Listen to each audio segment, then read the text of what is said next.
पासवान पर शिकंजा कसने की तैयारी में है बीजेपी। क्या है पशुपति पारस से बड़ी नजदीकियों का राज। नमस्कार, स्वागत है आपका कैपिटल टीवी बिहार के स्पेशल शो बिहार के चौसर में और मैं आत्मजा आपके साथ। देखिए, एक तरफ चिराग पासवान बढ़ चढ़कर बयान देते हुए नजर आते हैं कि पशुपति पारस अब एनडीए के सदस्य नहीं। वहीं दूसरी तरफ भाजपा के आला कमान के निर्देश पर बिहार भाजपा के प्रदेश अध्यक्ष दिलीप जायसवाल पशुपति पारस से मिलने पहुंच जाते हैं और इनके बीच लंबी घंटों बातचीत भी होती है। अब इसको लेकर ऐसा माना जा रहा है कि हाल ही में केंद्र सरकार के कई फैसलों के खिलाफ चिराग पासवान ने आगे आकर बयान दिया। इसके बाद अब भाजपा उनका नकेल कसने की तैयारी कर रही है।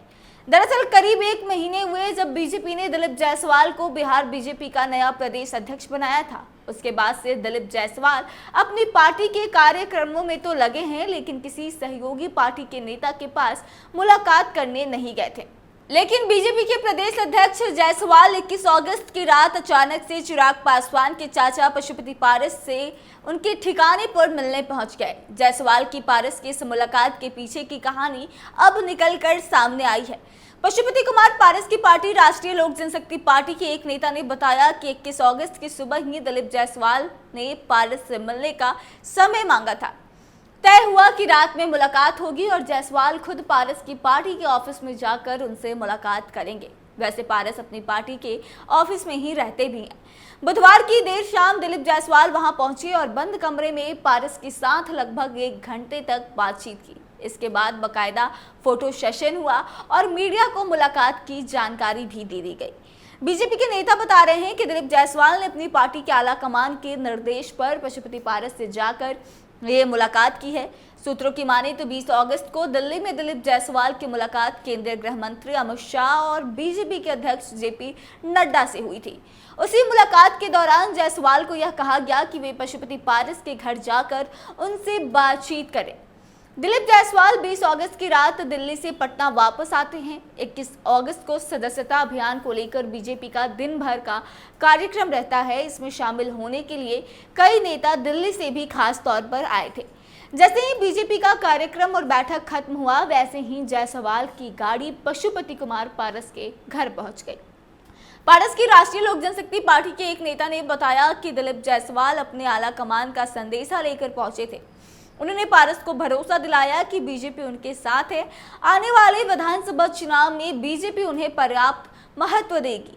लोकसभा चुनाव जैसी घटना अब नहीं होने वाली है। दिलीप जायसवाल ने बार बार पारस को यकीन दिलाया कि बीजेपी अब उन्हें सड़क पर नहीं छोड़ेगी। सियासी गलियारे में सवाल भी उठ रहे हैं कि आखिरकार दिलीप जायसवाल पारस से ही मिलने क्यों पहुंचे। करीब 1 महीने पहले उन्हें बीजेपी का प्रदेश अध्यक्ष बनाया गया था। बिहार में बीजेपी का जदयू, लोजपा रामविलास, जीतन राम मांझी की हम पार्टी और उपेंद्र कुशवाहा के राष्ट्रीय लोक मोर्चा के साथ गठबंधन है। दिलीप जायसवाल इन पार्टियों के नेताओं के आखिर घर क्यों नहीं गए? फिर पारस के पास जाने का क्या मतलब है? लेकिन बीजेपी के सूत्रों से की माने तो उनका जवाब है, उनके मुताबिक पार्टी चिराग पासवान का नकेल कसना चाहती है।